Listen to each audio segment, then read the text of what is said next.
bienvenidos a un programa más de Profesionistas por Progreso. Como todos los miércoles de 8 a 9 de la noche, estamos con ustedes con temas de interés general. En este caso, hablaremos sobre, a 30 años del terremoto de 1985, hemos avanzado, cómo la comunidad ingenieril mexicana ve los avances y las propuestas que se tienen al respecto. Para eso, bienvenido, doctor. Nos acompaña el doctor Eduardo Reynoso Angulo, quien es director general y socio fundador de ERN, quien nació en México, Distrito Federal, el 17 de julio de 1963, es ingeniero civil, egresado de la Facultad de Ingeniería de la Universidad Nacional Autónoma de México, y realizó el doctorado en el Wessex Institute of Technology de Southampton, Inglaterra. Desde 1995 pertenece al Sistema Nacional de Investigadores y desde ese mismo año participa activamente en el hoy llamado Programa de Posgrado en Ingeniería de la UNAM, dirigiendo tesis de maestrías y doctorado. Actualmente imparte el curso de la Ingeniería de Riesgos Naturales. Es investigador titular de tiempo completo en el Instituto de Ingeniería de la UNAM desde 1996. Dentro de la actividad profesional, socio fundador de ERN, empresa líder en México y América Latina, al proporcionar herramientas de evaluación financiera del riesgo y en proyectos de gestión de riesgos para el Banco Mundial y el Banco Internacional de Desarrollo.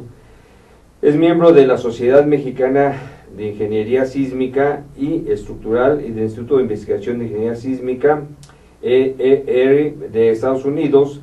De enero del 2006 a abril de 2008 fue presidente de la Sociedad Mexicana de Ingeniería Sísmica.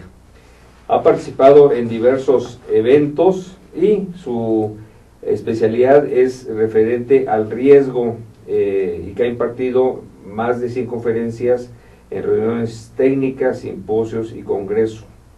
Realizado más de 300 publicaciones en libros, congresos y revistas técnicas, y una tercera parte de ellos en foros internacionales. Sus trabajos han sido citados más de 200 veces.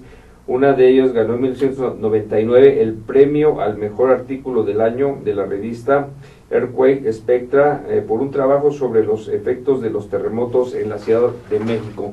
Pues con este amplio currículum, doctor Reynoso, ¿qué nos puedes comentar referente a las experiencias que nos dejó primero el sismo de 1985?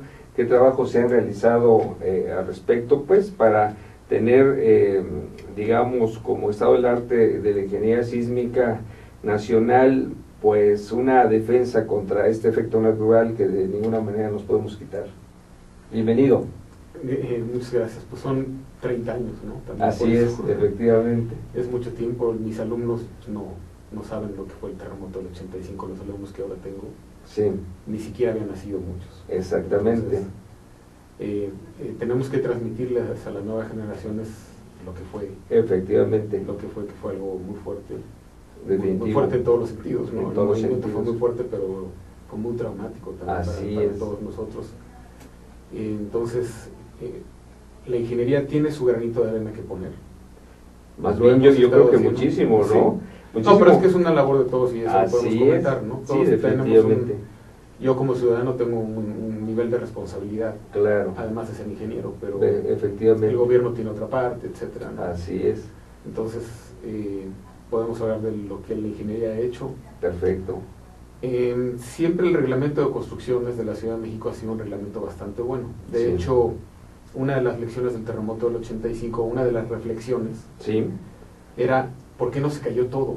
Así es. ¿No? Porque las fuerzas fueron tan grandes que, de acuerdo al reglamento, todo se debió haber caído.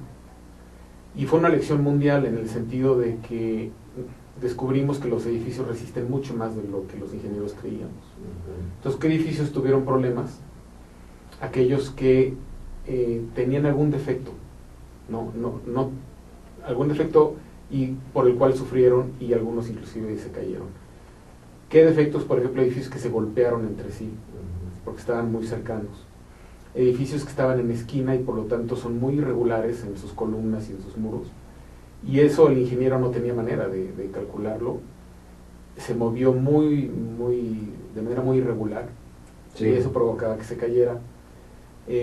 Algunos otros defectos constructivos, etcétera, ¿no? La gente que, yo cuando pregunto cuando estoy en foros así que la gente no sabe nada, les digo, ¿cuántos edificios creen que se cayeron como porcentaje?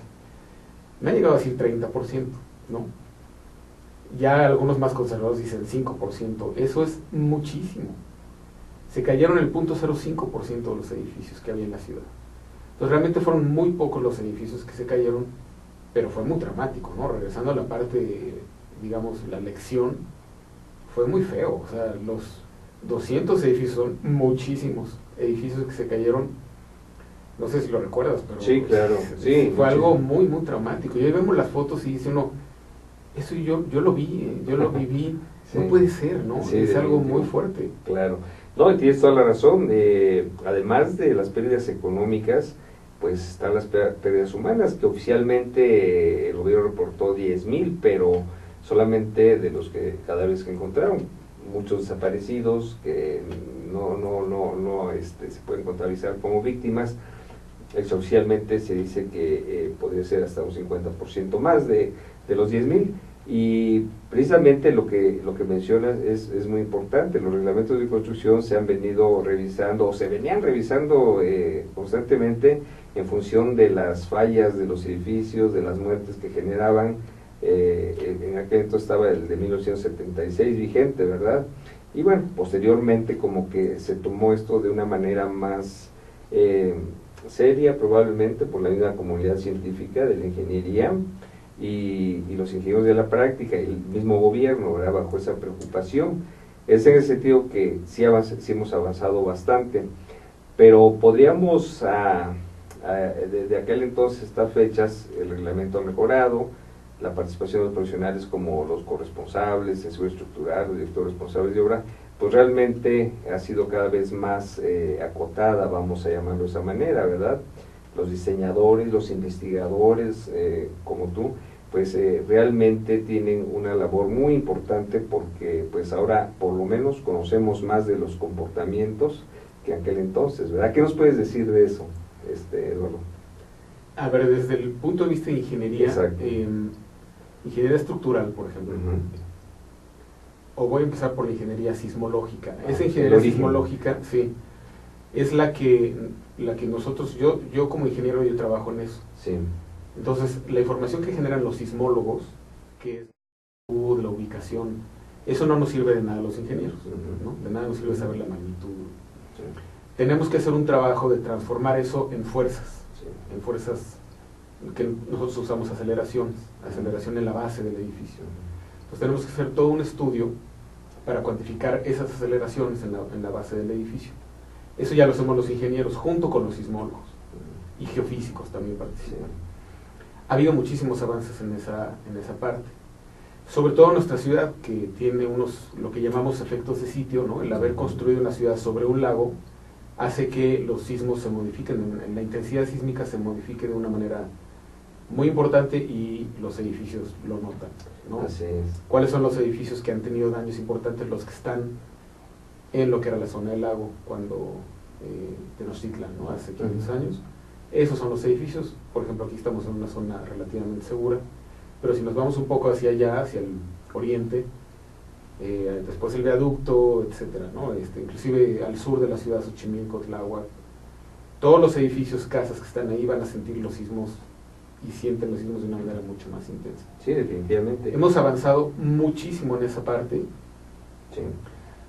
Inclusive, por ejemplo, el aeropuerto que se va a construir, el nuevo aeropuerto, está utilizando todos esos avances para construirlo de una manera mucho más segura y de una manera más eficiente, ¿no?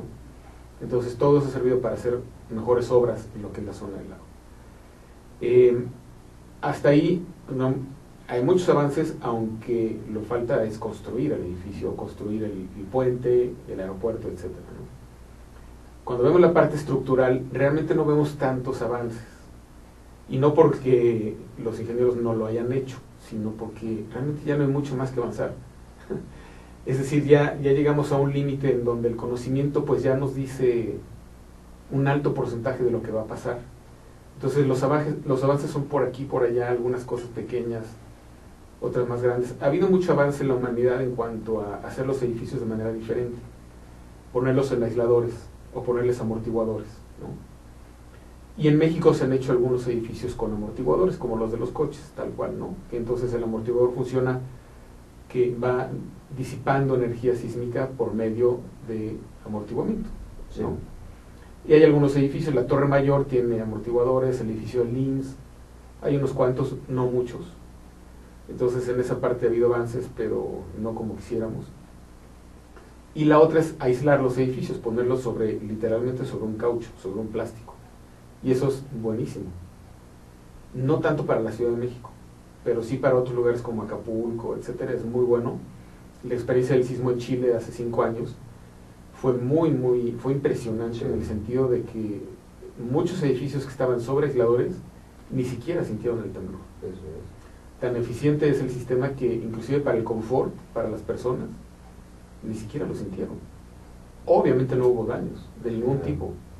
Y el edificio costó lo mismo. Eso es. O sea, a lo mejor un 10% más, pero ya con haberse evitado daños después, ya con eso se pagó. Claro.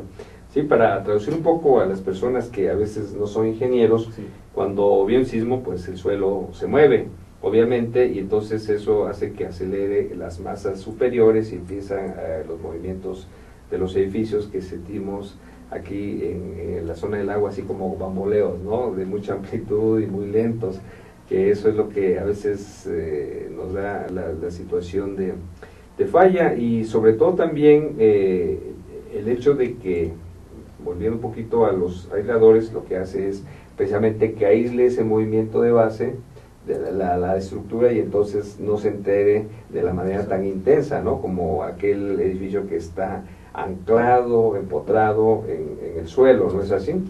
También no olvidemos que hubo otro efecto, que es el famoso, la resonancia, ¿verdad? Porque el periodo del suelo de la Ciudad de México pues anda ahí por alrededor de 1 minuto, según sabemos, y aquellos edificios que tenían más o menos el mismo periodo, pues entraban en resonancia, y eso tuvo bastantes consecuencias. ¿No es así, doctor? Sí, es un poco más complejo porque Sí. la variación del periodo dominante es continua. Exacto. No es lo mismo dentro de la colonia del Valle, va a haber diferentes periodos. Sí. Y entonces hay que buscar el sismo va a encontrar la combinación para causar daños, no es que sea malo el sismo, pero así funciona, para causar daños de la combinación suelo-edificio. Así es. Entonces, un mismo edificio construido de manera idéntica en una colonia o en otra va a sufrir daños en un lugar y en el otro no. Por esto justamente, ¿no? Por el tipo de suelo, y que varía mucho de aquí a Texcoco, que será la zona más profunda del agua. Ahí tenemos 100 metros de lodo. Eso es. Y ahí arriba tenemos casas y edificios. Sí, precisamente por la zona donde se va a construir el nuevo aeropuerto de la Ciudad de México, ¿no es así? Ahora, todo este conocimiento, toda esta experiencia, pues ha ido abonando, ¿verdad?, al tratar de mejorar los códigos, el reglamento de construcción, normas técnicas complementarias y todo esto, y también el ejercicio profesional de la práctica de aquellos que diseñan y que construyen, pues también es cada vez más estricto en ese sentido, doctor. Sí, entonces el que diseña y construye voltea a ver el reglamento, ¿no? Y se ajusta a lo que viene en el reglamento. Exactamente. Eso es lo mínimo que debe de pasar. Un buen ingeniero no tiene por qué voltear a ver el reglamento, simplemente va a hacer un trabajo profesional. Así es. Sería como pensar que un cirujano voltea a ver un manual De cómo hacer para hacer una operación. Él simplemente es bueno y punto, ¿no? Así Y cuando es malo, la sociedad lo nota luego, porque Así es. un paciente va a dejar mal operado a un paciente. Definitivo. En el caso de la ingeniería eso no pasa. Nos vamos a dar cuenta quiénes fueron buenos y malos en el siguiente temblor. Así es. Pero entonces lo mínimo que debería pasar es que efectivamente el ingeniero se acote las características de su estructura a lo que viene en el reglamento. Por un lado, el reglamento está muy bien, es muy difícil, se ha venido revisando continuamente. Los ajustes que se hacen son realmente discusiones entre expertos que dicen debe ser así, debe ser acá, pero en la práctica no se va a ver diferencia de las mejoras del reglamento. El reglamento ha estado muy bien, tenemos reglamento sísmico en México desde el sismo del 57. Es de los primeros reglamentos del mundo, siempre ha sido avanzado, etcétera. Sí, el famoso sismo del 57, donde se cayó el Ángel y hubo ahí daños a diversos edificios. Ahora, por otro lado, pues también las herramientas con las que cuentan los ingenieros, contamos los ingenieros, pues cada vez están más sofisticadas, ¿no? Software para análisis, interacción sobre estructura, todo esto que nos va a veces despejando ciertas incógnitas, pero también el concepto ingenieril no, muchas veces un software no te lo define, ¿verdad? Ese concepto es el que traes ya como experiencia, como conocimiento, hasta diría un poquito de intuición juega en ese sentido, ¿verdad? Bajo un esquema de ver el problema de manera general, no ver el árbol, sino ver el bosque. ¿Ahí hemos avanzado en ese sentido? Sí, no. Las herramientas son muy buenas, cada vez son mejores, nos permiten hacer muchos cálculos en unos cuantos segundos, cosa que antes podrían tardar meses los ingenieros. Sí. Entonces, una herramienta como estas en buenas manos es una buena herramienta. Pero una herramienta de estas en malas manos es una pésima herramienta. Sí, claro. Porque lo que hemos oído todos, ¿no? Un modelo, si le metes basura, sale basura. Abundante, y muchas veces sí. Basura digerida, sí, pero es basura. Y eso es muy grave porque efectivamente lo que hemos visto es que la calidad de la ingeniería que hay en muchas de las obras ha bajado mucho. Sí. Entonces, no logramos transmitir los ingenieros a los dueños de los edificios, a los desarrolladores, que tienen que contratar buenos ingenieros. Exactamente. Entonces, muchas veces se van por contratar al ingeniero barato. Exactamente. Y ese ingeniero barato pues, va a decir, es que yo voy a usar el mismo programa que utiliza el del otro ingeniero. Sí, pero ¿y dónde estuvo todo el criterio, el conocimiento, que es importantísimo? Claro. No, sí, eso está fallando, eso desgraciadamente está fallando. Muchas veces, bueno, lo comentamos tristemente, el ingeniero estructural gana menos al final de que se terminó un edificio, recibió menos dinero que el que barrió y limpió el edificio para entregarlo por metro cuadrado. Sí. Y eso está terrible. O sea, ¿cómo podemos pedirle a un área que es súper especializada, que es que tiene una gran responsabilidad, cómo podemos pedirle que haga bien su trabajo si no le estamos pagando ese trabajo? Exactamente. En ese sentido es muy real el asunto. Los propietarios, bueno, equivocadamente diría yo, mal asesorados probablemente, pretenden muchas veces ahorrar donde deberían de no ahorrar, ¿verdad? Porque lo hemos comentado con ingenieros, con jóvenes, con alumnos, cuando nos dan la oportunidad de tener unas charlas con ellos, en el sentido de que una estructura, pues al final de cuentas es la responsable de todo lo que va a contener, ¿verdad? ¿Qué va a contener? Bueno, pues va a contener mobiliarios, personas, equipo, un sistema muy sofisticado en lo que se llaman edificios inteligentes, a lo mejor conducciones de gases medicinales, equipos carísimos y cosas por el estilo. En eso los propietarios no reparan en gastos, en tener un buen piso, un buen acabado, los mejores muebles, todo. Pero lo que deberíamos todos saber es que todo eso se va a la basura si falla la estructura. La estructura, que es un elemento de acero, o de concreto, o de madera, o de mampostería, lo que haya que ser como estructura, y que piensa que por el hecho de esconderlo bajo acabados y bajo una escenografía bonita, pues pasa a segundo término, y sin embargo es lo más importante. Si falla eso, falló todo, ¿verdad? Exacto. Entonces, esa responsabilidad y esa visión tiene que ver mucho con lo que, mi doctor, tú manejas en el sentido de los riesgos, y esto tiene que ver con seguros, ¿verdad? También. Seguros que de alguna manera tienen la responsabilidad de cubrir una póliza siempre y cuando los reglamentos, las normas que se hayan utilizado sean las adecuadas, porque muchos seguros lo que hacen es, pues, no pagar cuando ven que hay alguna situación irregular, tanto en un diseño como en una construcción, ¿verdad? Entonces eso también habría que valorarlo. ¿Cómo evaluamos eso, doctor? Por un lado yo diría que todo mundo parte, Sí. toda la sociedad está partiendo Ajá. de que los edificios Sí. están siendo bien diseñados. Ajá. Y que se van a comportar de manera segura. Cosa que no es cierto. Con ciertos límites. Así es.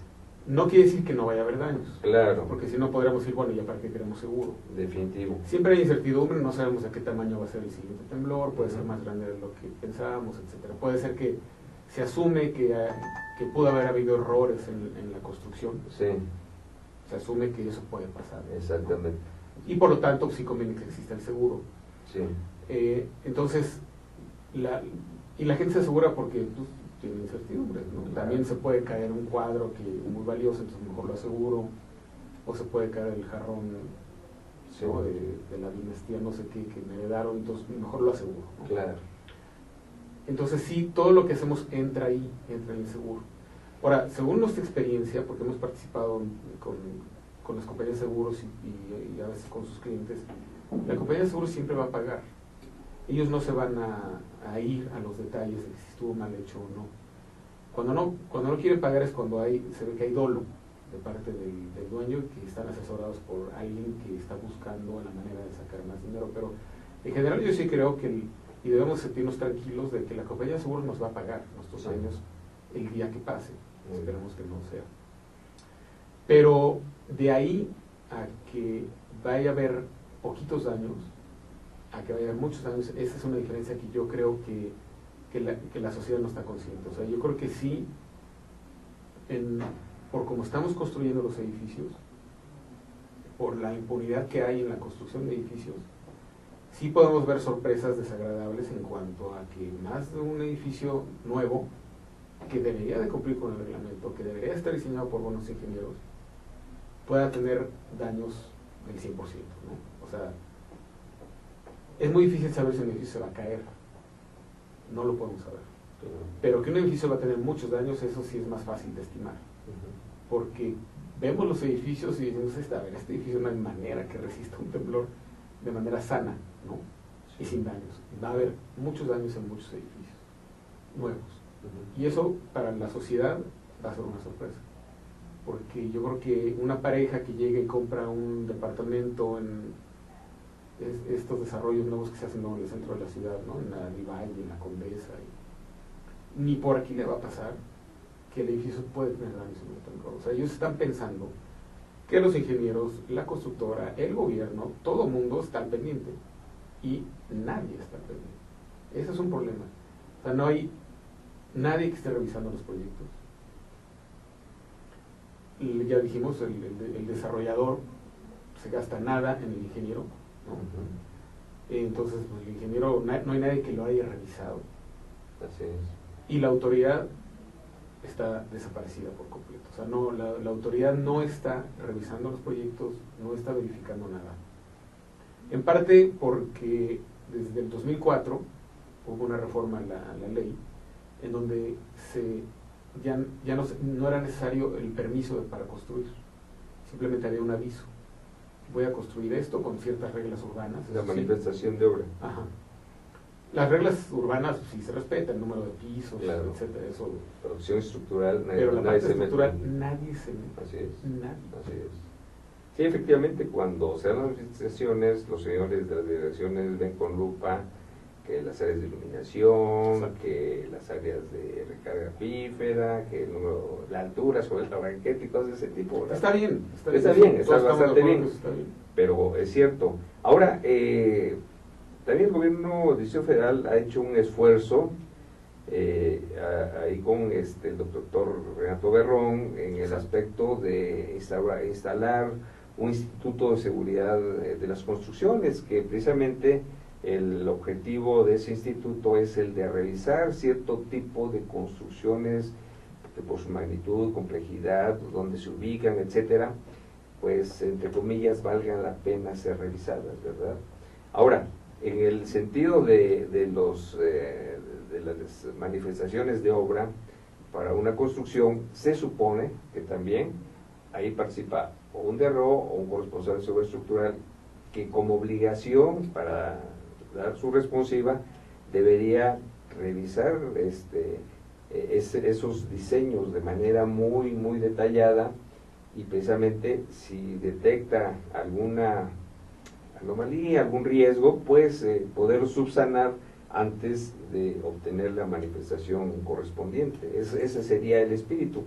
Pero bueno, sí es cierto, hay mucha falta a veces de profesionalismo de quienes revisan, falta de tiempo, se cobra por metro cuadrado, el tiempo profesional no es pagado, y entonces las cosas desde ahí van naciendo inadecuadamente. ¿Qué se pudiera hacer desde el punto de vista para poder solucionar digamos, esa situación que yo creo que es el origen de lo que pueda ser una falla en alguna estructura?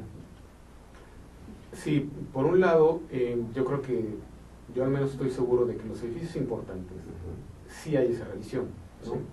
Un hospital, un edificio alto, un centro comercial, ahí yo creo que no debemos estar esperando impunidad, digamos, porque las inversiones son tan grandes y tan de mediano y largo plazo que hay un trabajo serio de parte de todos. Entonces, el nuevo Instituto para la Seguridad Estructural se va a enfocar a esos edificios en donde, qué bueno que sigan siendo seguros, pero en donde yo creo que el problema no existía. Sí. El problema existe justamente en los otros, en los que no son, en los que nadie voltea a ver, que es el edificio de 6 pisos, 8 pisos, en ciertas colonias que abajo le metieron 35 cajones de estacionamiento y para eso quitaron las columnas y los muros. Entonces, ese edificio conceptualmente, y también quiero aclarar, yo en ningún momento veo mala intención, ni dolo, ni nada de parte de nadie. Es simplemente que la ingeniería está mal pagada porque nadie se da cuenta de la importancia que tiene. Y hay errores de concepto. De concepto. No son errores del concreto. Claro. Ni de que se robaron ni la varilla. No, eso ahí está. Los materiales ahí están y están bien. Y del tamaño que venía el proyecto. El problema son conceptos que son muy difíciles de entender para cualquier persona, pero también para los ingenieros. El concepto de la irregularidad, de la no linealidad, son cosas que requieren ingenieros con muchos estudios, con práctica, con un buen criterio, y eso no se está dando en los edificios pequeños y medianos. En los grandes sí se da, en los grandes sí puede haber un ingeniero de buena calidad que se dé. Entonces, ¿cómo resolvemos eso? Es un problema de ética profesional. Sí. Y cuando la ética falla no hay de otra más que meter justicia. Entonces, yo creo que no hay de otra, si no se da la ética, o no se da una exigencia por parte de los desarrolladores a través de una concientización. Sí. Porque ellos deben ser conscientes que en eso no se pueden ahorrar. Claro. Aparte se van a ahorrar, es poquitito. O sea, realmente estamos hablando de porcentajes ridículos al final del proyecto. Sí. Que se gasten el doble en el ingeniero es ridículo. Así es. Ridículo, es muy pequeño. Sí. Entonces, mientras ellos no lo hagan, debería haber alguien que meta justicia, y pues, ¿quién es? Pues las autoridades. A mí no me gusta echarle la culpa a las autoridades, porque no llegamos a nada con eso, pero... Si hay que llegar a eso, hay que llegar. También puede ser a través de las sociedades técnicas, por ejemplo, pero... Los colegios, pero es muy complicado. Los colegios, ¿no? pero no lo han hecho porque es bien complicado. No tienen el peso, no tienen la autoridad, no tienen el peso moral, no tienen el tiempo. Así es. Están muy limitados en recursos. Sí, así es. Sí, ahora hay otro tema, precisamente un buen diseño, un buen análisis con tiempo, bien pagado, como debería ser todos, sin excepción, pues eso es el mejor seguro para la inversión. ¿Sí? ¿No es así? Exacto. Es el mejor seguro, para no llegar al siguiente punto de cobrar un seguro con vidas, con pérdidas, con un montón de complicaciones jurídicas, etcétera, etcétera. El mejor seguro es ese. Entonces, pues sí debería ser, como tú comentas, bien pagado, y la conciencia es muy importante en el sentido de que quienes invierten su dinero, pues lo que quieren es ganar, no perder. Y a lo mejor por ahí estaría la manera de concientizarle a alguien, ¿no? Bueno, cada peso que tú inviertas en este desarrollo, donde hay un diseño bien hecho, pues te va a dar plusvalía y no que al primer sismo ya tengas problemas con los inquilinos porque se cayó el yeso, que porque se movió demasiado. No necesariamente tienen que llegar a fallas para tener problemas, ¿verdad? Muchas veces una fisura de un muro que ni siquiera es estructural, que es un muro de relleno, pues eso ya le genera gastos y demandas y cosas por el estilo. ¿Qué necesidad hay de llegar a eso? Hay que hacer un buen diseño desde un principio, ¿no es así? Sí, ahora, ese es un caso no tan malo, porque finalmente el inversionista ahí está. Así es. Y va a haber un beneficio en hacerlo bien. Pero estamos viendo muchos desarrollos en donde el inversionista llega y se retira de una manera permanente. No pasa eso, por ejemplo, con las grandes constructoras de vivienda. Las grandes constructoras de vivienda les interesa hacer bien las cosas, y lo hemos visto, porque ellos van a estar ahí. Permanecen en el mercado. Sí, ellos van a estar ahí, tienen una garantía. Así es. Entonces a ellos no les conviene que llegue un temblor y se dañe el muro de la cocina que no era estructura. Claro. No les conviene, porque para ellos es un gasto muy alto. Cuando ellos saben que por haber contratado a un buen ingeniero se hubieran evitado ese problema. Definitivo. Y lo hacen, lo están haciendo. Pero vuelvo a lo mismo, o sea, es esa industria, esas empresas que están de manera seria, haciendo su trabajo serio, no son un problema. Así es. Las que son aquellas que compran un terreno, hacen un edificio y al día siguiente la compañía la deshacen. Así es, sí. No necesariamente estoy diciendo que aquí hay un dolo, pero sí ven como un negocio. Vamos a hacer el edificio, lo vendemos y ya no es nuestro problema. Nos desligamos de... Y efectivamente la ley no favorece las cosas justas, porque el responsable de eso es el DRO. Así es. O sea, el ingeniero, ni siquiera el ingeniero, el DRO no tiene por qué ser ingeniero. No, sí, tiene que ser. Un profesional, pues, que Sí. se hace responsable. Pero el día de mañana este profesional realmente se va a hacer responsable de... No, es muy complicado. Va a estar muy complicado. Sí, definitivamente es muy complicado. Por eso los contratos de servicios profesionales de este tipo de ingenieros, pues sí debe de repartir la responsabilidad entre el principal responsable, es el propietario. Y yo creo que cuando el propietario tenga ese concepto bien claro, entonces tendrá más cuidado, ¿verdad? De lo que tú comentas, contratar a alguien capaz, a alguien certificado, a alguien que ya esté probado en el medio, ¿verdad? Y es cierto, sabemos que muchas empresas para hacer un edificio abren una empresa, dan de alta, se termina todo y cierran la empresa y adiós, ¿no? Ya nadie sabe dónde está ni quién es. Es por eso que el tema de la concientización es muy importante. Recientemente, tú seguramente, no sé si la viste o te enteraste, de que por ahí exhibieron una película ahí catastrofista, ¿verdad?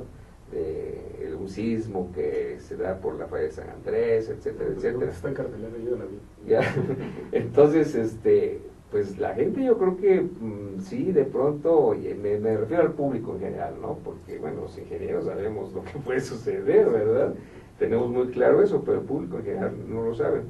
Y bueno, sí, como toda película así de ese tipo, pues es muy exagerada, pero al final de cuentas eso puede suceder y vamos, no estamos exentos de riesgo. Por eso es que sí es muy importante que a lo mejor yéndose a apoyos de este tipo, pues a ver, señores desarrolladores, si no han visto esta película, véanla porque eso les puede suceder, ¿no? O sea, me refiero a que habría que buscar por todos lados ese compromiso, porque más que concientización, el siguiente paso sería un compromiso real, ¿verdad?, de aquellos que invierten para decir, bueno, sí, vamos a hacer unos, porque el tema está desde el proyecto arquitectónico, ¿verdad?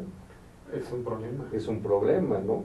Porque de pronto dicen, a ver, ¿saben qué? Pues tú decías, aquí no quiero columnas porque ya no me caben los estacionamientos, ya no puedo hacer más niveles. Entonces ahí tienes que estar, digamos, concientizando a quienes toman decisiones para que todo vaya y nazca de la mejor manera, ¿verdad? Ahora, tú has desarrollado a últimas fechas un procedimiento, un sistema para medir riesgos. ¿Qué nos puedes platicar de eso? Sí, entonces, cuando fue el terremoto del 85, pues yo era joven todavía y dije, vamos a trabajar para el reglamento. Como que fue hacia donde decidimos dirigir nuestra energía. O sea, el sismo sí te movió el suelo.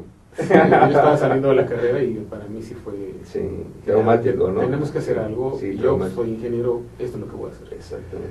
Pero muy rápido se saturó lo que podemos hacer en el reglamento. Pero como estuvimos haciendo varias cosas, empezamos a hacer otro tipo de aplicaciones. Y en el otro, por ejemplo, para compañías de seguros, para gobiernos. Hoy en día tenemos sistemas que pueden estimar las pérdidas económicas de lo que puede pasar en cualquier lugar del país si ocurre un temblor de determinado tamaño, ¿no? O inclusive lo hemos extendido a huracanes y a otras cosas. Entonces, hoy sabemos, si vuelve a ocurrir el terremoto del 85, ¿cuánto podríamos perder en términos económicos en la ciudad? Es menos de lo que la gente en general pensaría, o sea, y tiene mucha incertidumbre, ¿no? Porque no estamos prediciendo el futuro, utilizamos un sistema probabilista que tiene incertidumbre, tiene distribuciones de probabilidad y cosas que son muy inciertas. ¿Cómo se comporta un edificio? Pues tenemos una idea, pero realmente, y cómo va a ser el temblor, pero de ahí a decir, pues quién sabe cuánto vayamos a perder, no, sí podemos tener una buena idea. Ahora, esta base parte, a ver, probablemente, no sé, tú eres el experto, iniciando por clasificar riesgos, ¿verdad? Habrá suelos más riesgosos que otros, por ahí viene un primer parámetro, digamos, y después lo que tú mencionabas, a ver, edificios de tales dimensiones, tales características, en una esquina, con columnas varias en planta baja, hay continuidad, es irregular en elevación. ¿Esos son los parámetros que usas? Exactamente. Por un lado, lo que es la amenaza sísmica, ¿no? Tenemos el hecho de que ocurra un temblor, por ejemplo, estamos pensando en un sismo en Acapulco, sí, ¿no? Ese sería el más probable. Está muy cerquita ahí de la falla, ¿no? En la zona de subducción, sí, exactamente, subducción, que es el choque de las placas de Cocos y de Norteamérica. Así es. Entonces, y hace más de 100 años que no tiembla ahí, entonces sí podemos esperar que por ahí venga, ¿no? ¿De qué tamaño va a ser? No sabemos, pero el del 57 fue ahí y fue de 7.7.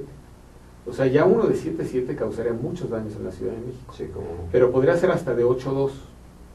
La diferencia entre 7 y 7 y 8.2 es más del doble. Es exponencial, ¿no? Sí, es exponencial. Entonces es un temblor mucho más grande.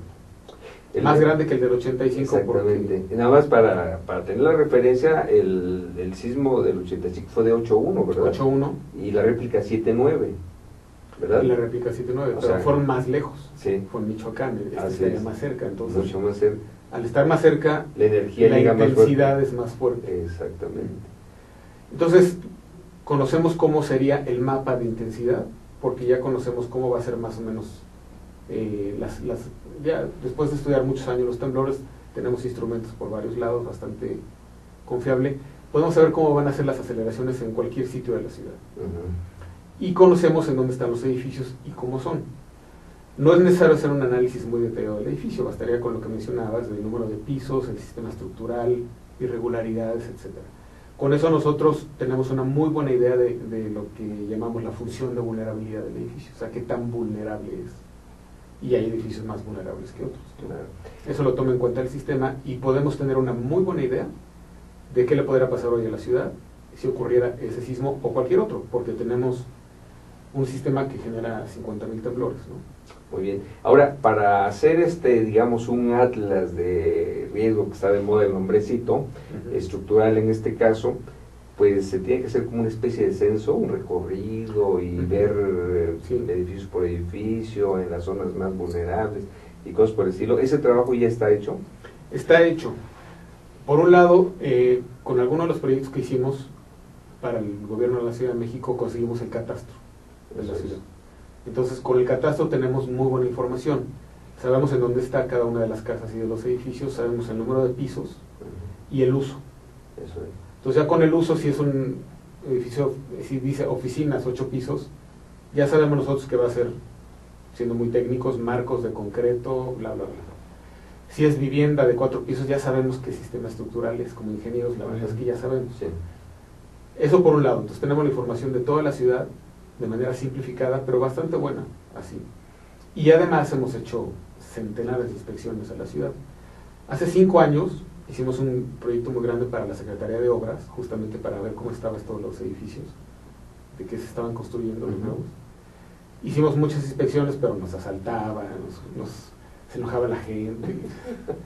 Pero hoy ya no es necesario eso, porque con lo que hay hoy en Internet, con Google Maps, Street View, etcétera, uno puede ver muchos detalles del edificio sin exponerse a asaltos, ni al calor, ni cosas de esas, ¿no? Claro. Entonces es algo que tenemos muy buena información de la ciudad y de otras ciudades también, bastante buena, y lo cual nos permite hacer estimaciones muy buenas de lo que puede pasar, ¿no? Muy bien. De la República Mexicana, digamos, las tradicionales, supongo, Guadalajara, Monterrey, ¿cuáles otras ciudades? Mexicali, por ejemplo. Mexicali, ahora con los huracanes también tenemos toda la Riviera Maya y la península de Baja California. Tenemos muy buenas estimaciones. Eso es. También información que hemos obtenido de las compañías de seguros. También nos ayuda a completar estos modelos y saber cómo son los edificios, dónde están, y pues, poder hacer mejores. Eso pues es un trabajo gigantesco, de muchos años y de mucho tiempo y de mucha gente y todo, exacto, ¿no? Sí, muy importante. Ahora, ¿este trabajo sirve únicamente al gobierno o le puede servir a una empresa de seguros, por decir algo? No, es decir, los que más usan esto son las empresas de seguros. Sí, obvio. Por lo mismo. Son las que más. Y saber, asegúrame ese edificio. Bueno, pues primero a ver qué tan bueno o malo está el edificio. No llegamos a ese detalle, ¿no? Porque con las empresas de seguros lo que les interesa es saber, yo tengo todos estos edificios, no tienen los detalles de los edificios, pero sí les interesa saber, por ejemplo, cuánto reaseguro compran, para no quebrar en caso de que... Aparte el gobierno, la Secretaría de Hacienda, a través de la Comisión de Seguros y Fianzas, los obliga a hacer ese cálculo. Para ver cuánto, para que no quiebren. Sí, claro. Y al final nos está protegiendo a los a que todo el mundo. Seguro. Sí, al usuario final. Pero a la compañía de seguros no le interesa quebrar tampoco. Entonces también es algo que a todo el mundo le conviene que exista. También podrían usar lo que hemos hecho para ver cuánto le cobran a cada uno de los edificios. Exactamente. Y sí, algunos sí lo usan. Las primas, ¿no? O sea, este es más riesgo que pues te subo la prima, etcétera, etcétera, ¿no? Pues es una información muy útil en dos sentidos. En dos sentidos. Así es. También lo podemos hacer con los que pagamos seguros.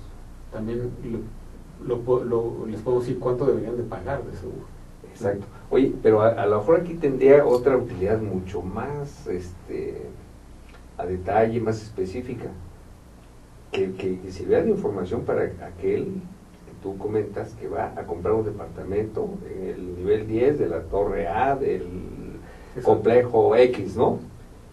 Oye, pues ¿sabes qué? Este edificio tiene sus características, yo creo que eso sería un buen elemento de compra para cualquier persona, ¿no te parece? Sí, ahí sí nos ha fallado y prometo que lo haremos pronto, una especie de como manual, ¿no? En qué fijarse. Y para el público en general. Sí he tenido casos de amigos, pero ingenieros, que nos dicen, oye, de lo que tú has dicho y escrito, yo ya me fijé y ya tomé decisiones, ¿no? Claro. De que este no lo voy a comprar y este sí. Pero finalmente son ingenieros que están metidos manejan el tema, ¿no? Están conscientes. Para el público en general sí deberíamos hacer algo que aparte no nos costaría mucho trabajo. Sí, porque me imagino, por ejemplo, a una pareja de recién casados que se van a casar, pues a la señorita le encanta pues la vista, el lugar y todo eso, y no se mete en nada más. No, asume que está bien. Asume que está bien, y es más, no tiene la obligación de saberlo. No, ¿verdad? No, porque hay un responsable. Exactamente, toda la cadena, digamos, de producción de ese departamento, pues es la responsable finalmente, ¿no? Es como si tú tuvieras que llevar a un ingeniero automotriz cuando sacas un carro de emergencia, ¿verdad? Tú das por hecho. Revisa ahí. A ver, revisa bien el motor. Oye, si los frenos no van a fallar o algo, ¿no? Tú dices, oye, pues cuesta tanto, me lo llevo y lo compro y se acabó, ¿no? Y lo aseguro, obviamente, ¿no?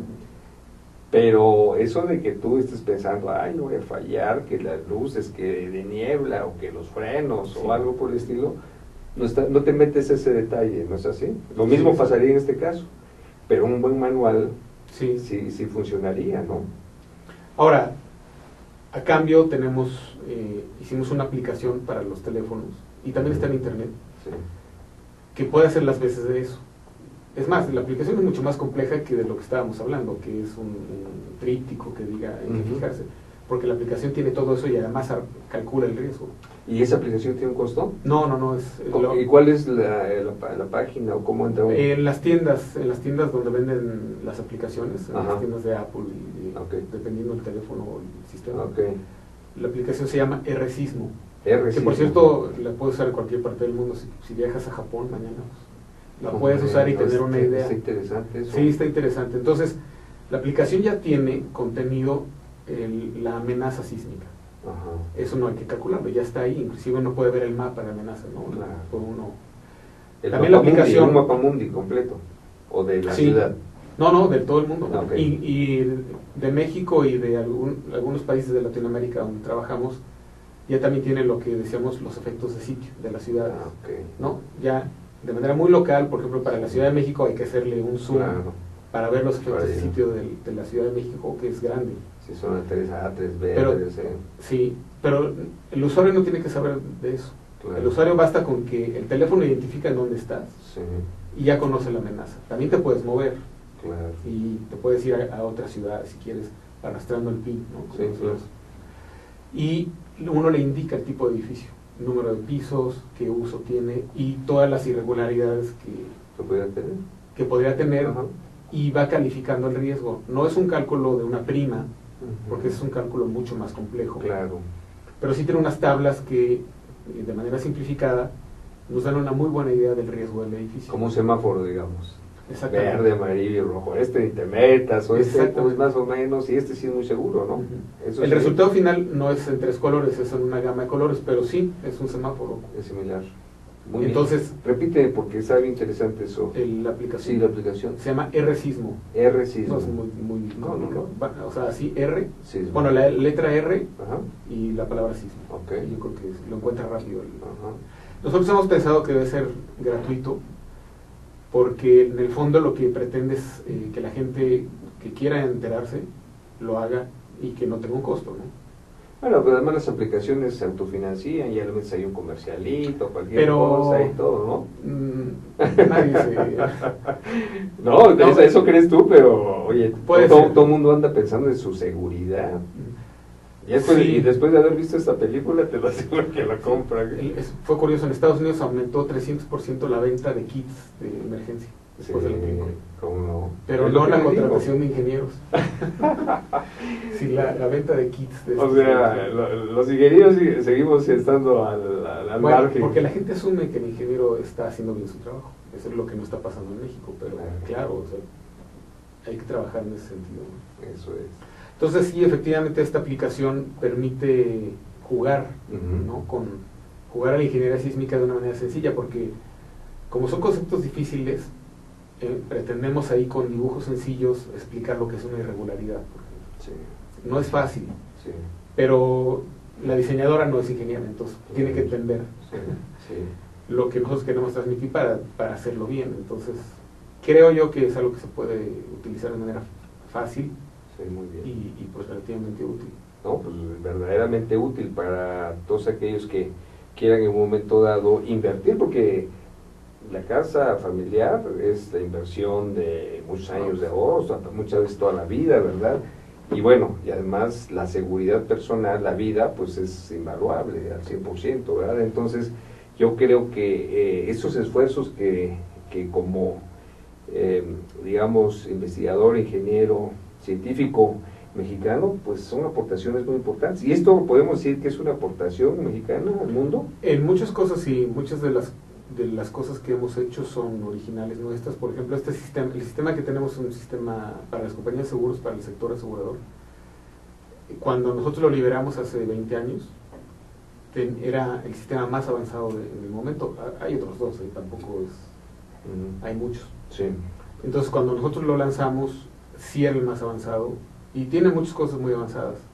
Esto de las aplicaciones sí es único.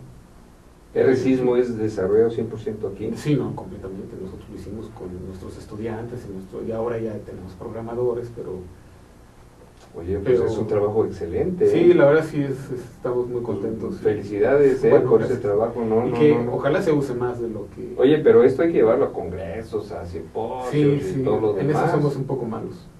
No, hay que difundirlo. A la hora de salir a difundir. Hay que difundirlo, sí. ¿no?